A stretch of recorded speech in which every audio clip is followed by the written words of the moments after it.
Well, hello there, folks. All you internet people. Hey. Welcome to a sunny Thursday afternoon here in Sharpsburg, Georgia. This is Mike from Mike's Resto Detailing and Paint Enhancement. Oh, how y'all doing? Good to see ya.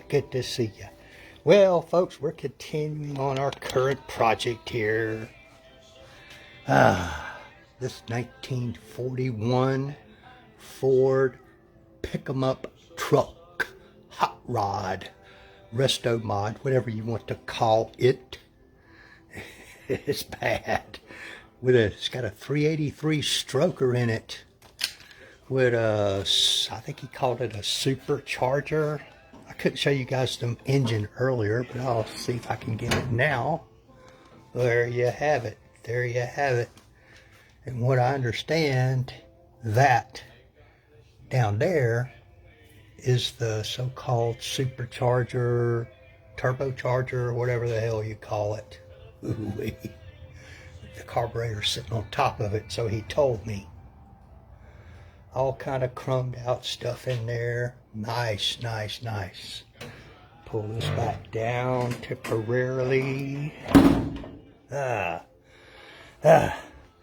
Completely finished for the most part. The rinseless wash that I did on this thing, because it was basically just dusty and some dirt. It wasn't horrible, dirty, no muds, that kind of stuff. And I did a rinseless wash because some of these older vehicles, if you put a pressure washer to them or a garden hose or anything, or a lot of running water, free flow or pressure washer, they're not sealed off as well as modern day vehicles are. For example, there are no rubber seals around the doors. You end up getting water in a lot of places you really don't want it. So, at any rate, according to Mr. Ivan LaCroix, one of the probably most famous detailers in the world, probably about my age, he says actually rinseless wash is the safest way to wash your vehicle without scratching it. I don't know, but I think in certain circumstances he is correct. But we finished the rinseless wash here, and I just wanted to kind of show you guys that it has been cleaned up a lot. If you remember in our first video, there was pine, pollen, there was all kind of stuff.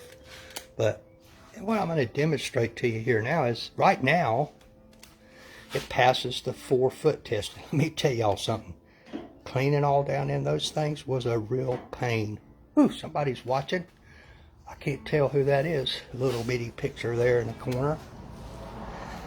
And I opened up the tailgate so I could get the other part of it, because it was pretty nasty.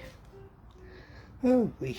But what I was going to kind of demonstrate to you guys is, let's get my inspection light out here. Okay, from 4 foot away, let's say that fender, for example. It looks pretty good, doesn't it? Now bear in mind, there is, at this point, zero protection on this paint. Zero. The rinseless wash that I used, hey, Mr. Rick Collins, strips everything away. So there's nothing on it. But from back here, what I call the 4-foot test, it looks pretty good. Now, you can even see me pretty good in there, but you step up to it, start putting the light on it. Ooh-hoo-wee. Look at all that, Rex. All that micro marring. And that's pretty much the case around this entire vehicle, Mr. Rex. And that's one of my goals, is to get rid of all that. And I just finished going around the vehicle and marking some of the worser problems that this paint has with the little detailer's tape there. And what I'm highlighting there, see that deep scratch? Holy moly. It doesn't pass the fingernail test. So I can probably minimize that, but it's not going to go completely away. Ooh, look at all that scratching, would you?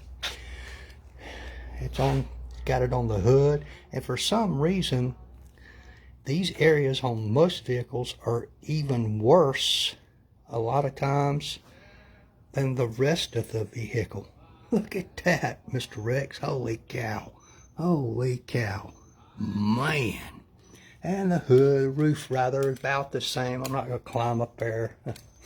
And you can tell that whoever buffed this car last time tried to do it with one buffer.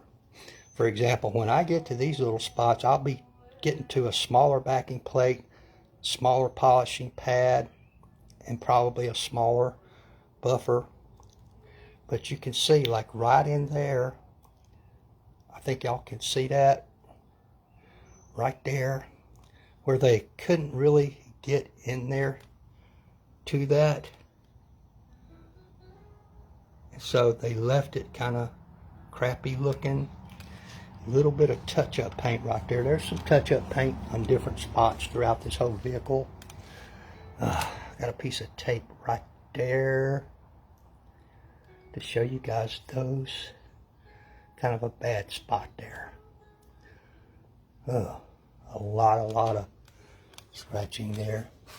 I didn't mark them all, but I marked a vast majority of them. Moving back here, you can see these little narrow spots, like right here. Like I said, they didn't have the right buffer, and they could not do this properly, it looks like to me. I mean, this is scratched down here, but it's not nearly as scratched as that. And there's what looks like to me some scuff marks, probably from the backing plate on the buffer. Those should disappear. I got a piece of tape down here. Yep. Holy moly. Where is it? Oh, there it is. But see those scratches there, Rex? I'm not sure if those are going to go away altogether. Yep, you get up a little bit close, Rex, you can see it starts to fail the up close test. And he told me about this down here. Tilt this camera just a little bit. There's a pretty deep scratch right there. He said he brushed up against something backing out of his garage or something or another. As you can see, that's pretty darn deep there, Rex. Doesn't even come close to passing the fingernail test. I'm going to work on that and see if I can minimize it. It's not going to go away, I can tell you that right now. But when I put the paint thickness gauge on this truck, Rex, this truck has the most paint on a vehicle that I have seen so far. In some places it's close to 30 mils of paint. To put that in contrast for you, a lot of the more modern vehicles have about 4 if you're lucky. So that gives you an idea. You can see the scratching back here on this tailgate. A lot of it, a lot of micro marring as we call it. And what I did is I left the tailgate down and did back here. I may or may not do the rest of the bed of the truck at some point. It really needs it.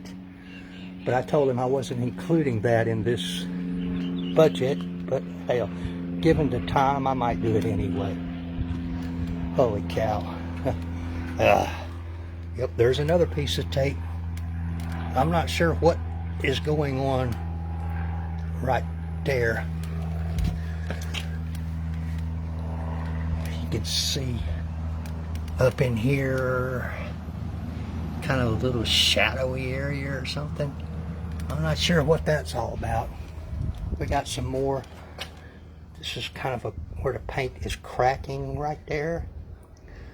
And here, not sure what happened there. It looks similar to what happened on the other fender.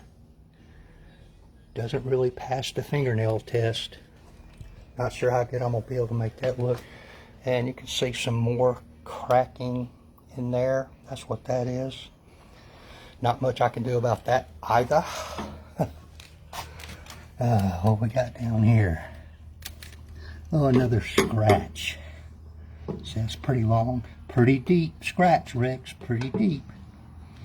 No. I don't know. And somewhere I saw some buffer burns. Not sure what's going on right there either. See all that? And up here where this piece of tape is, see that? I'm not sure what that's about either, Rex, but I do know this top was chopped, and I've had some body guys tell me this has got something to do with after they cut it, put it back together and leaded it in and stuff, but that's from all that. I don't know. But we'll give that the old college try, Rex, and see what happens. You can see all the micro marring. Whew. Man. But, yep. See, they have whoever was doing this was having a lot of difficulty getting up in these spaces like that. I suspect because they were using a 5, 6, or 8-inch buffer. A lot of guys will buff a vehicle. They'll buff the whole vehicle with the same buffer. You can do that, but what you get is results like this oftentimes. Oh man, some defect right there. I'm not sure what that's all about either, but we'll see what we can do with it. Lots and lots of scratching on this hood as we went over a few minutes ago. Oh moly cow. Got my work cut out for me. But this clear coat, Rex, seems to me, at least so far, to be what I call a medium hardness. It doesn't seem super hard, and it doesn't seem super soft. It's just kind of like, seems to be falling in between here. But my test spots will tell me that. So I'll have to do those next. I usually do them on the hood just because I can get to it real easy, and it kind of tells me what I'm dealing with throughout the whole vehicle. For the most part, this paint is fairly consistent over the whole truck, so I don't have to worry about the thickness too much. Hey, Captain Hunter. Major, I can't remember what you ended up as, Miss Carolyn.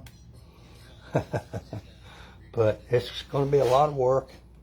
He wants this chrome cleaned up some, which he said it had a film on it, but I think what it was is when they had a wax on this, a retail level I suspect, and they just waxed this as well, which you can do, Carolyn, but remember, if you're using wax, whether it be a retail level or a high level pro product, those waxes are engineered to bond with this clear coat, which is kind of a plastic. They are not designed really to bond with this.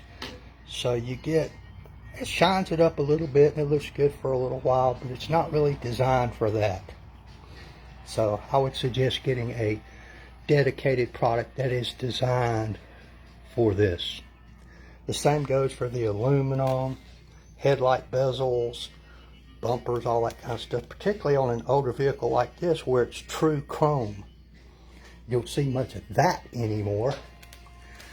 And this aluminum piece here, I believe, has been chromed instead of just the T-Bright finish, which has been in existence for a long time now, but it looks like it's been chromed as opposed to that dipped in T-Bright finish. Oh man, look at all that, would you, Carolyn? Holy cow. All that needs to go away.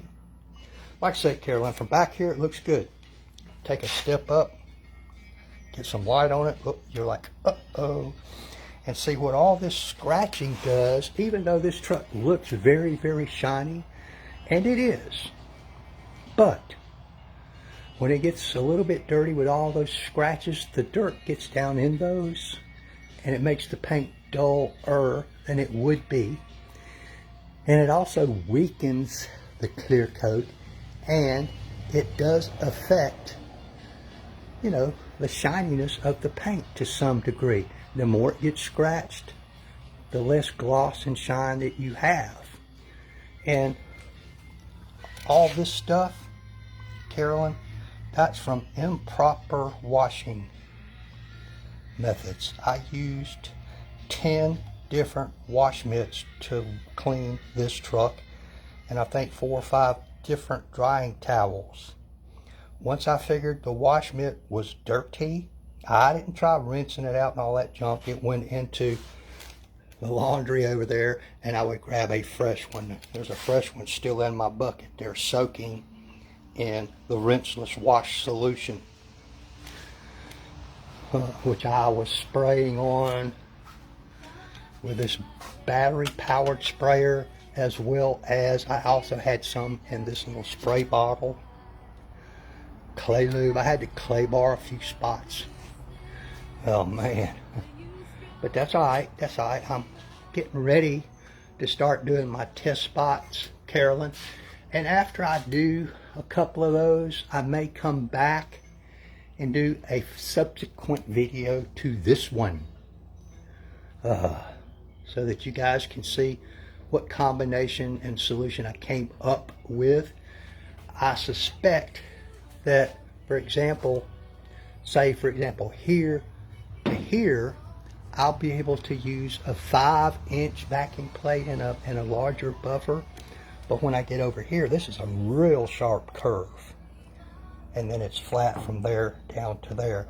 So I will probably drop down to a 3-inch backing plate and a smaller buffer to do this curve, so that I have more of the pad in contact with the paint.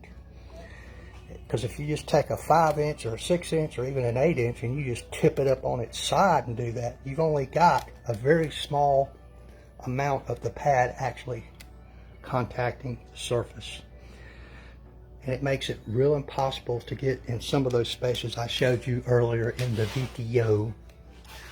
So I'll be doing different buffers, different size pads and backing plates. I'll probably drop down to a small one to work on this area. Ooh, boy. Look at that scratching, Carolyn. Can you see that? Oh, man. Holy cow. Ooh, a lot of scratching there.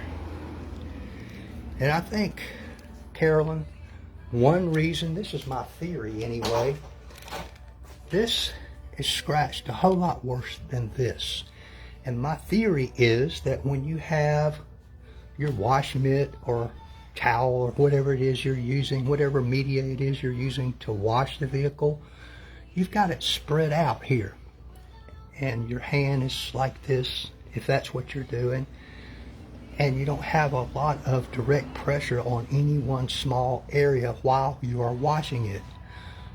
But when you get over to here, you have to do this. So you've got a lot more direct pressure on these areas, i.e., in my opinion, that's why oftentimes you see more scratching on these narrow areas than you do these big flatter areas. That's my theory. I don't know. I could be right, I could be wrong. You know, the same thing with these little ledges right here, you know, both with washing and buffing.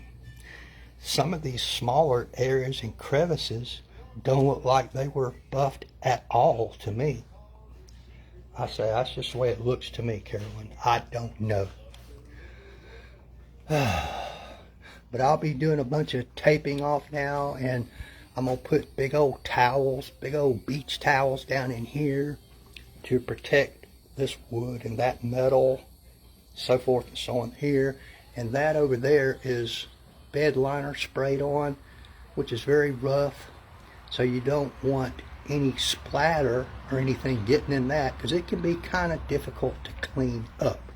If you cover it up, save yourself a whole lot of time and a whole lot of trouble. I even had my little, have a little narrow thing, Carolyn, that'll fit between the cab and the bed of a pickup truck. I even washed all that in between the cab and the bed of the truck, all the way across, all the way down.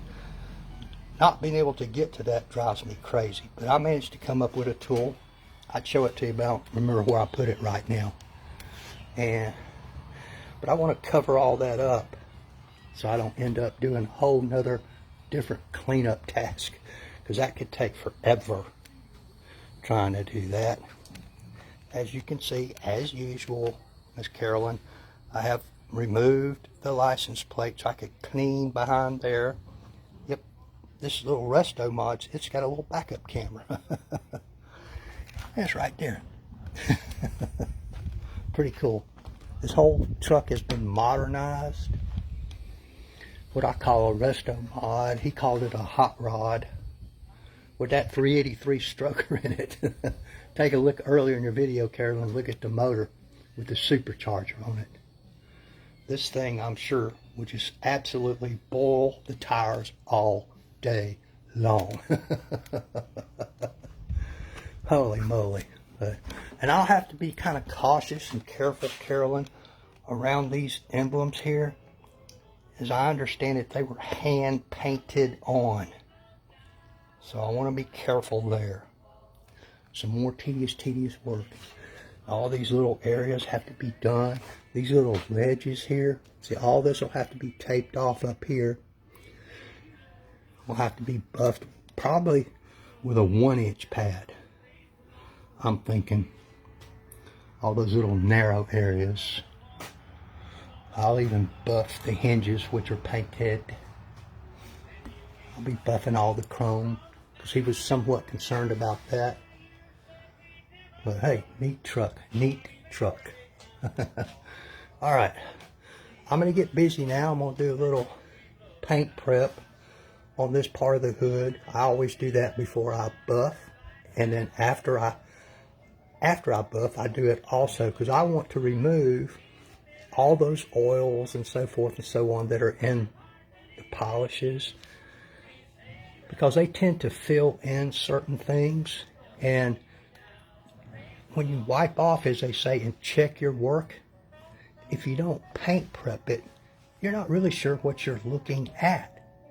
You could be looking at the result with those oils and carrying solutions and what they are doing to the scratches, as opposed to the bare scratches.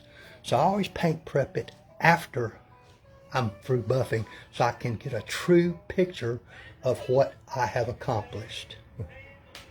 All right, folks, I'm going to get busy. My daddy used to say, daylight's a wasting. Thank y'all for dropping by and spending some time with me. Like, tag, share, follow, subscribe, comment, all that stuff. They say it helps me out. Oh well. Maybe it does, maybe it don't. I don't know. All right, folks. Y'all have a great day. Bye now.